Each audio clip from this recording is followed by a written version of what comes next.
Yon mga masters, bali 8 videos, araw-araw tuwing umaga na po tayo mag-a-upload. Maraming salamat sa mga solid kong masters dyan na patuloy pa rin na sumusuporta sa aking mga ina-upload na kwento o videos. At sa mga hindi nag-skip, maraming salamat po sa inyong lahat. At mag-iingat po kayo palagi and God bless. Magandang gabi mga masters, bali ngayon po ay 8 videos po ma-upload ko po sa aking YouTube channel. Tama nga mga masters, 8 videos nga po ma-upload ko. Yon, what's up mga masters? Nandito na naman tayo sa panibagong araw, panibagong kabanata na naman ang pagsasama-samahan natin ngayon guys.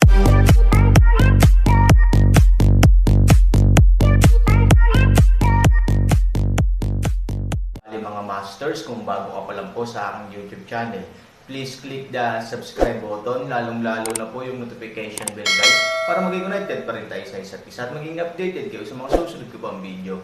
Bali mga masters, bago natin umpisahan ng kwento ay mag-shoutout po muna tayo para sa mga solid nating tagapakinig. Shoutout kay Chris Kamahalan at shoutout kay Robert Tolentino. Yun na nga mga masters, no? Bali hindi na ito patagalin. In 3, 2, 1, let's go!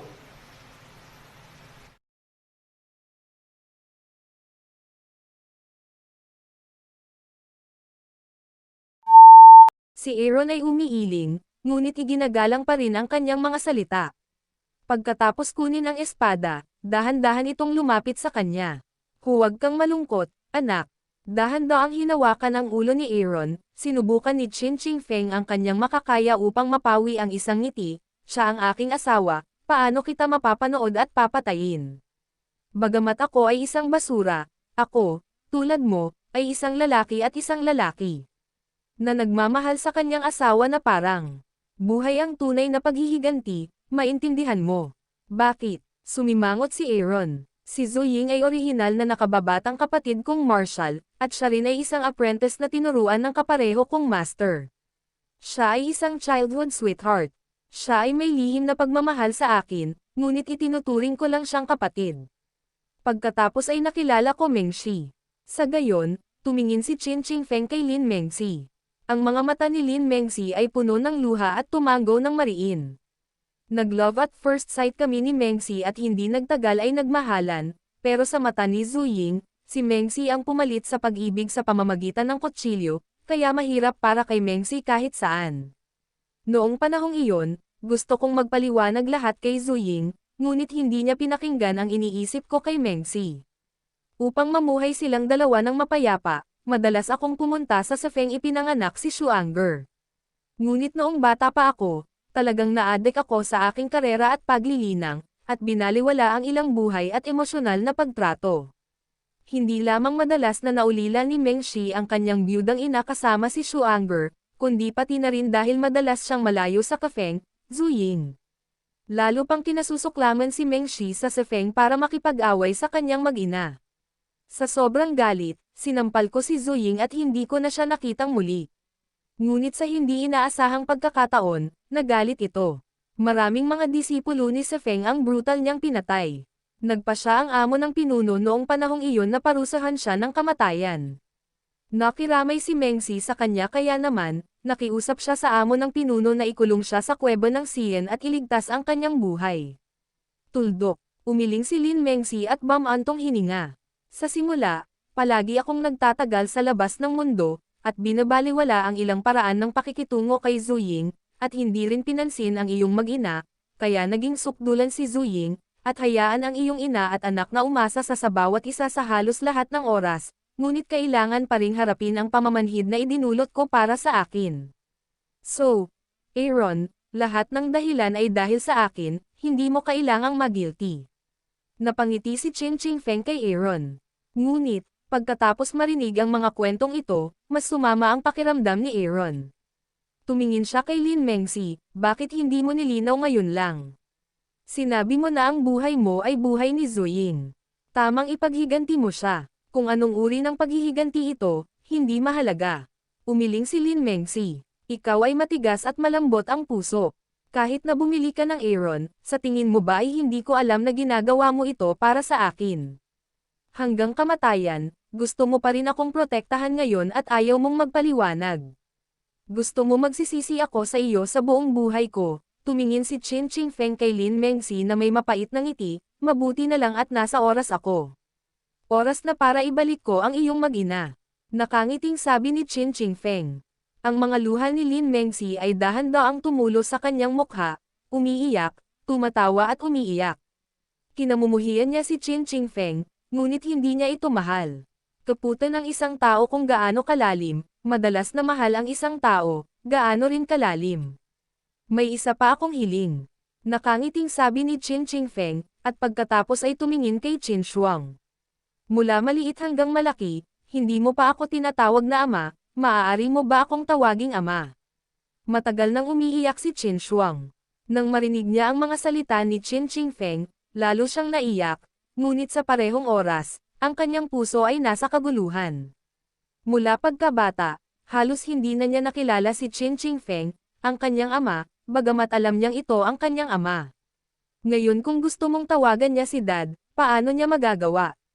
Nabigo na umiling si Qin Qingfeng at ipinatong ang kanyang kamay sa Aaron's. Master, napakaswerte kong mamatay sa kamay mo. Napakaswerte ko sa buhay ng isang aso. Hindi ko lang binayaran ang kasamaan ni Wuyo, na yun, kundi pati na rin ang pagmamahal ng kanilang ina at anak mula sa aking puso. Huwag mong sisihin ang sarili mo, alam mo ba? Napakabait talaga ng Diyos sa akin.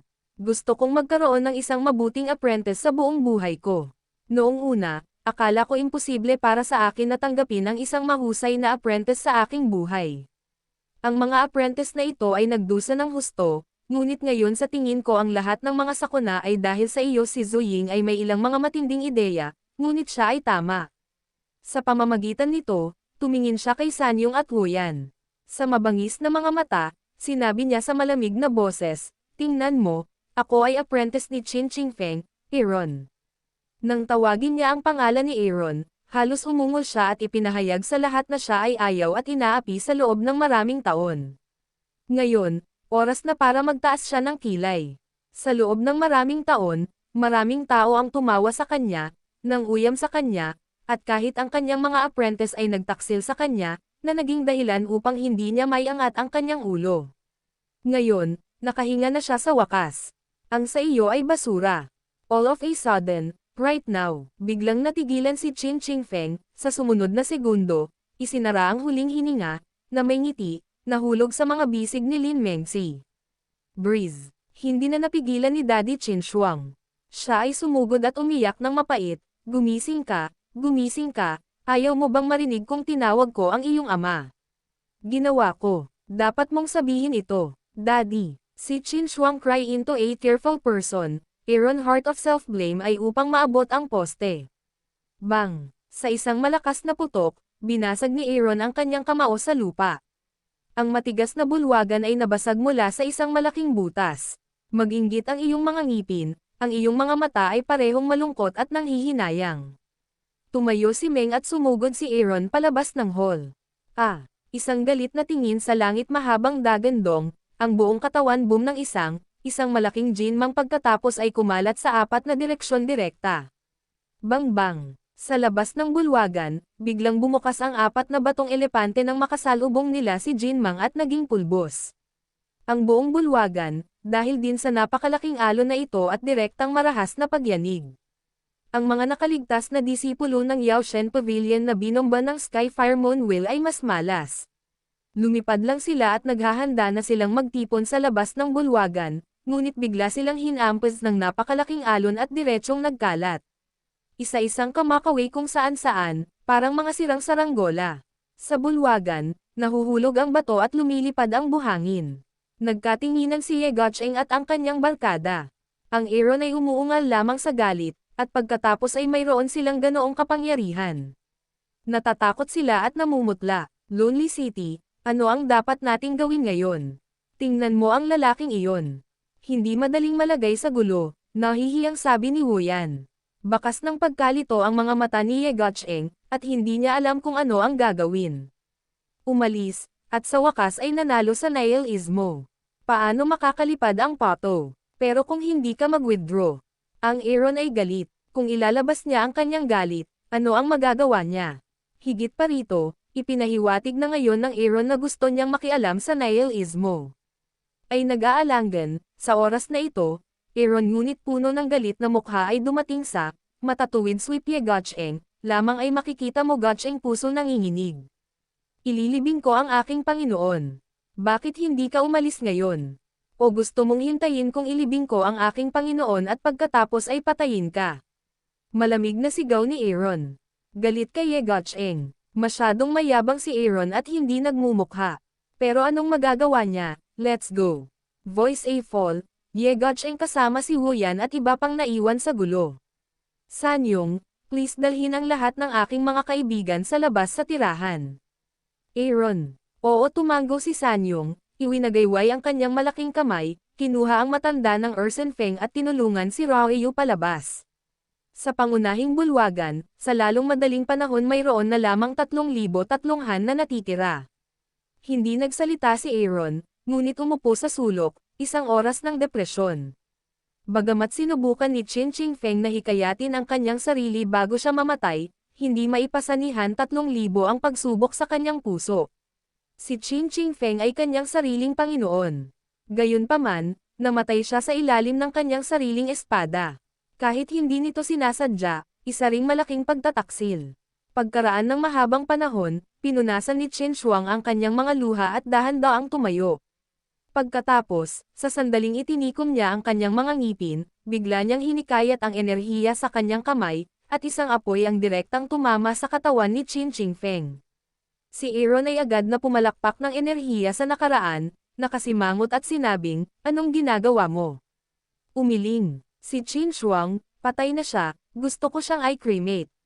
Magkaroon ng libing. Aaron. Ito lang ang magagawa niya para kay Qin Ching Feng. Bagamat wala na si Ye Gotcheng, sa kanyang personalidad, tiyak na babalik siya. Wala na tayong oras para sa kanyang libing.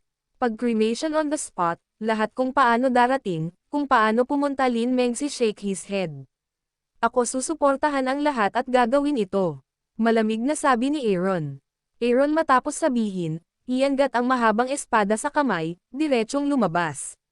Maya-maya, sa kalangitan ng Nile Istmo, isang figure ang nakatayo doon, malamig na parang bato, rebulto, hindi gumagalaw, ngunit tulad din ng isang patron, na nagbabantay sa pinakamataas na langit ng Nile Istmo.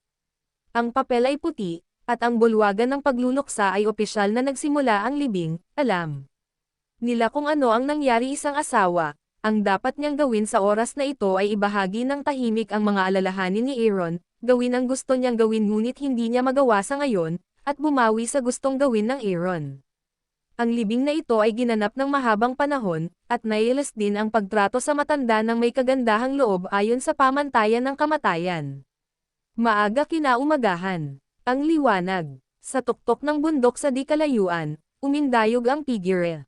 Si Ye Gotcheng ay mukhang malamig at sumusunod sa likod ng isang tao. Sa likod nila, mayroong isang malaking hukbo na 60,000 o 70,000 katao, na nagmamarcha pasulong sa isang makapangyarihang paraan. Aaron, patay ka na. Ang malamig na boses ni Ye Gotcheng, umiinom sa kanyang puso. Ang taong nasa harap ni Ye Gotcheng ay nakatingin sa figure ng nihilism. Sa ilalim ng araw, pamilyar na pamilyar ang kanyang mukha, ito ay Wang Zonzi ng Yaoshen Pavilion. Yun na nga mga masters, no? Bali panibagong kabanata na naman yung natapos natin ngayong gabi. Muli, maraming salamat po